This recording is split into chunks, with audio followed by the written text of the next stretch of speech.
Oolmaa sharafoota guyyaa har'aa bilaak maarketii yookiin gabaa gurraachaa akkasuma hawaalaa kan jennuu fi dabalataan immoo karaa baankii keessaa immoo nigid baankii yookiin koomershaal baankii of Itoophiyaa kan jennu jechuudha.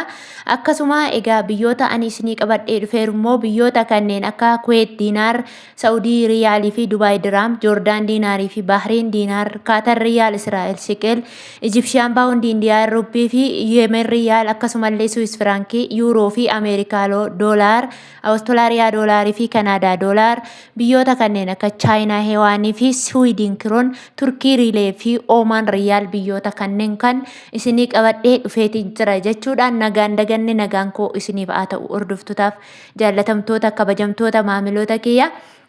Kastaan sun warreen mana koof haaraa taatan laayik godhaa sheer gochuun maatii koo ta'uu hin dagatiinaa sabskraayibii hin dagatiinaa isiniin jedha. Egaa guyyaa har'aa sharafaan isinii qabadhe akkuma beekamu tokkoffaa irraa yoon isinii ka'e jechuudha. Swiss firankii irraan isinii ka'a. Swiss firankiin tokko karaa gabaa gurraachaatiin guyyaa har'aa 246.38 oolee jira. Karaa baankiidhaan immoo Swiss firankiin tokko 184.98 oolee jira. Akkasuma inni itti aanu yuuroodha. Yuuroon tokko karaa gabaa gurraachaatiin 222.75 oolee jira.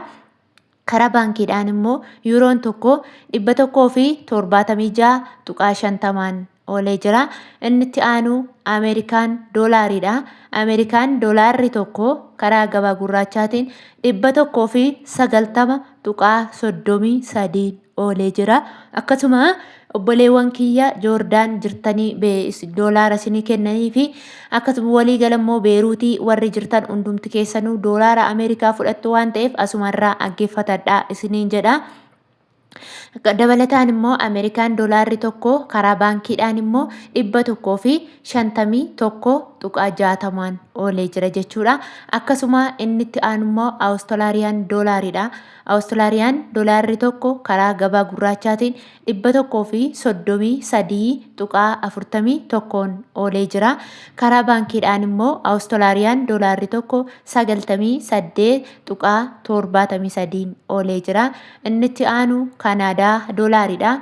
Kanaadaa doolaarri tokko karaa gabaa gurraachaatiin 139.23 oolee jira. Akkasuma karaa baankiidhaan immoo 107.50 oolee jira. Inni itti aanu paawundi sterlingiidha. Paawundi sterlingiin tokko karaa gabaa gurraachaatiin 258.27 oolee jira. Karaa baankiidhaan immoo paawundi sterlingiin tokko 198.38 oolee jira. Akkasuma Chaayinaa heewaanidha. Chaayinaa heewaan tokko karaa gabaa gurraachaatiin 27.19 oolee jira. Karaa baankiidhaan immoo Chaayinaa heewaan tokko 21.5 oolee jira.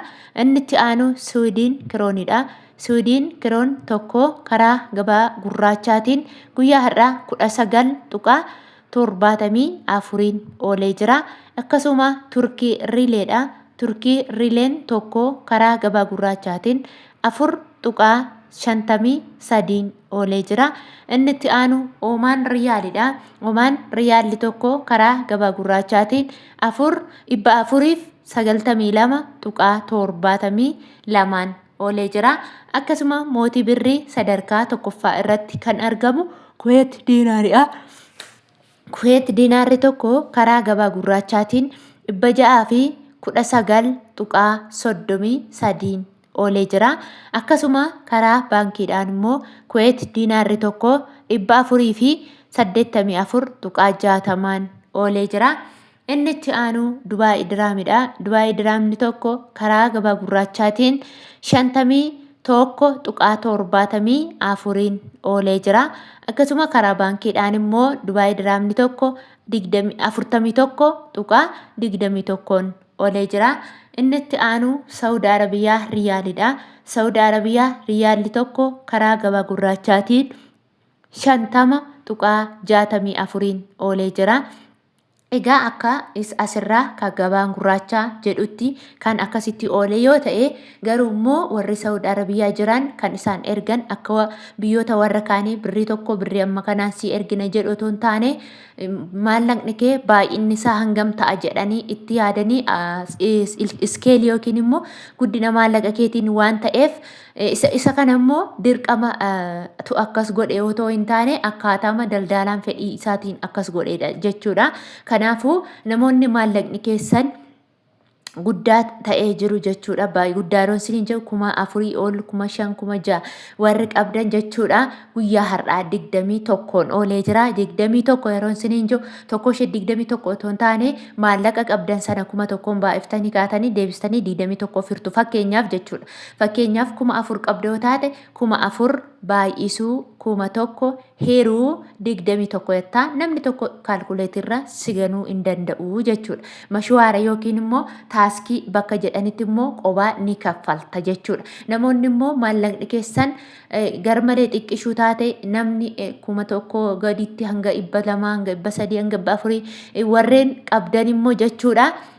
22 jira 21 adiidhaan. Kana jechuun 21 adii yookiin immoo 22 jechuun isinis akkamitti baay'ifattu yoo jettan birrii 500 yoo qabaattan jechuudha. 500 baay'isuu 1,000 hiruu 22 jettanii baay'isuu dandeessu. Akka namichi isiniin jedhe yoonni 21 adii isiniin jedhe immoo hiruu 21 adii jettanii baay'isuu dandeessu. Isinis warri xinnoo qabdanis baay'ee qabdan qixxuma mashwaara qixxuma kaffaltu 50 jechuudha.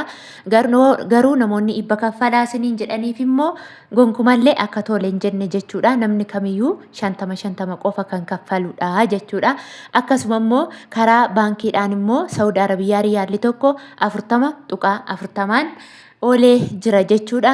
Akkasuma inni itti aanu immoo Joordaan diinaaridha. Joordaan diinaarri tokko karaa gabaa gurraachaatiin